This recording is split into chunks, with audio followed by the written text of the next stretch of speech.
Recently आपने सुना होगा, सऊदी ने एक तरह से जो पेट्रो डॉलर एग्रीमेंट है उस पे एक तरह से रिन्यूअल नहीं किया। बैकडोर एंट्री एक तरह से रशिया सऊदी की एंट्री बनी हुई है। यहां पे हमें यह समझना जरूरी है कि जो G7 कंट्रीज हैं जो कि 45 trillion dollar worth of economies of the world represent करते हैं, जिसमें अगले 2 साल में हिंदुस्तान सिर्फ एक यूएस से पीछे रह जाएगा, बाकी सब 6 के 6 हमारे पीछे हो जाएंगे इकोनॉमिकली अगले 2 साल में। मैं 2030 की बात नहीं कर रहा, मैं अगले 2 साल की बात कर रहा हूं, क्योंकि ये सारी इकोनॉमीज का डाउन टर्न नीचे की तरफ है। यहां से पूरा फाइनेंशियल सिस्टम रीऑर्डर हो रहा है, जिससे कारण जैसे डॉलर हेजेमनी है, यूरो हेजेमनी है, पाउंड हेजेमनी है, धीरे धीरे करके आप हम्म। समझिए ये जो करेंसीज का जो बोलबाला रहा है जिसके तहत ये अनलिमिटेड अमाउंट ऑफ प्रिंटिंग कर पाए, वो अब आने वाले समय में नहीं होगा। क्योंकि अब अफ्रीकन नेशंस ने भी ग्लोबली अपना गोल्ड उनके वॉल्ट से विड्रॉ करना शुरू कर दिया है, क्योंकि ये जो फाइनेंशियल सिस्टम है अब धीरे धीरे करके कॉमोडिटी बैग्ड करेंसी की तरफ मूव कर रहा है। ये मैंने 2-3 साल पहले जिक्र भी किया था। एंड अब देखो कि आज हाँ, जो जहां global globally dominance of circulation था डॉलर का, वो भी कम हो गया है। एक्चुअली कम हो या ना हो, अगर वो कम नहीं करेंगे तो हाइपर इन्फ्लेशन में मर जाएंगे। और आप हाँ। देखो हाइपर इन्फ्लेशन में फंसे हुए हैं, चाहे यूएस है, यूरोप है, और रेट कट करेंगे तो फंसे, रेट बढ़ाएंगे तो वैसे ही फंसे।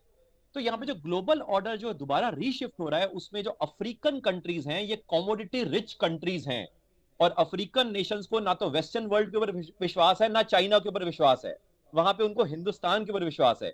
यानी कि वहां पे फोरम में चाहे वो G7 रखें, G8 बनाए, हिंदुस्तान को लें, हिंदुस्तान को नहीं लें, वो हिंदुस्तान के बगैर नहीं चल सकते। ये एक पहला एंगल है। यानी फाइनेंशियल सिस्टम में उनको हिंदुस्तान की जरूरत है कि एक तरह से अफ्रीकन नेशंस को, रादर अभी किसी सज्जन ने यह भी बोला कि हम पर कैपिटा इनकम में $2000 है। डॉलर छोड़ दीजिए, पर कैपिटा गोल्ड में बताइए। हम हिंदुस्तानी जो हैं वो वर्ल्ड में सबसे टॉप पे हैं।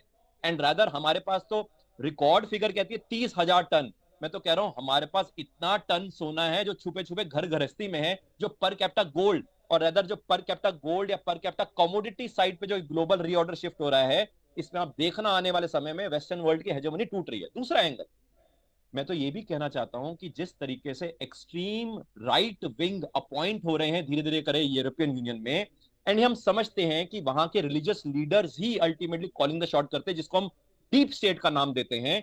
तो हमें ये मानना चाहिए कि आने वाले समय में हिंदुस्तान से वो पूछेंगे, मोदी गवर्नमेंट से वो पूछेंगे कि हम अपनी इकोनॉमिक पावर को कैसे ठीक कर सकते हैं। ये दोनों फोरम के कारण उनको कहीं ना कहीं हिंदुस्तान को अपने साथ में रखना ही पड़ेगा। नहीं तो वो एक तरह से अफ्रीकन नेशंस की तरफ से जो कमोडिटी बैक्ड सिस्टम है वहां पे फंस जाएंगे, और नहीं तो आपने ग्लोबल बहुत वॉर अच्छे में तो से वैसी एक्सप्लेन किया।